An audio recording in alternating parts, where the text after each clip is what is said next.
हिंदू धर्म में बहुत सारे देवी और देवताओं को पूजा जाता है। श्री कृष्ण और देवी राधा को भी हिंदू धर्म में विशेष स्थान प्राप्त है। ऐसा कहा जाता है कि श्री कृष्ण भगवान विष्णु का अवतार थे, वही देवी राधा लक्ष्मी जी का स्वरूप थी। राधा और कृष्ण के अलौकिक प्रेम से जुड़ी कई कहानियां प्रचलित हैं। इन दोनों की प्रेम गाथा पर कई फिल्में और टीवी सीरियल गढ़े गए। इन सभी में जहां एक तरफ राधा और कृष्ण की प्रेम लीलाओं को दिखाया गया, वहीं दूसरी तरफ राधा और कृष्ण के बिछड़ने को भी नजरअंदाज नहीं किया गया। आजकल टीवी में एक और सीरियल प्रसारित हो रहा है, नाम है राधा कृष्ण। श्री कृष्ण और राधा की अनोखी प्रेम कहानी पर बने इस सीरियल को लोग काफी पसंद कर रहे हैं। अब तक इस सीरियल में राधा और कृष्ण की प्रेम लीलाएं दिखाई गई हैं। यहाँ तक कि दोनों के विवाह की बातें भी हुई और तैयारियां भी। मगर सीरियल में एक मोड़ ऐसा भी आया जब राधा और कृष्ण का न तो विवाह हुआ और उन्हें एक दूसरे से अलग भी होना पड़ा। वास्तव में भी राधा कृष्ण से जुड़ी कथाओं में भी यही सुनने को मिला है कि राधा और कृष्ण ने एक दूसरे से कभी विवाह नहीं किया था। मगर सभी यह भी जानना चाहते हैं कि आखिर ऐसी क्या वजह थी जो राधा और कृष्ण का विवाह नहीं हुआ।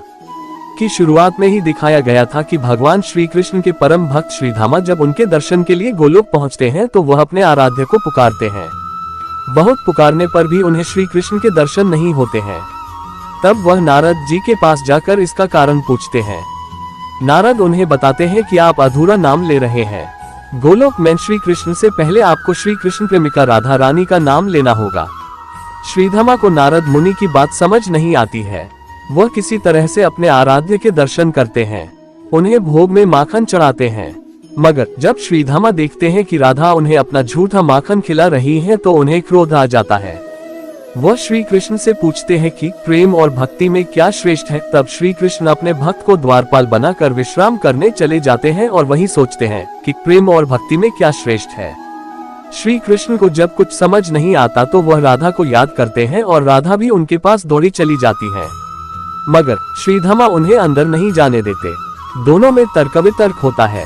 जैसे ही राधा श्री कृष्ण के कक्ष में प्रवेश करने वाली होती है, श्रीधामा उन्हें 100 वर्ष तक श्री कृष्ण को भूल जाने और मृत्युलोक में रहने का श्राप दे देते हैं। श्रीधामा के श्राप के बाद राधा को पृथ्वीलोक जाना होता है।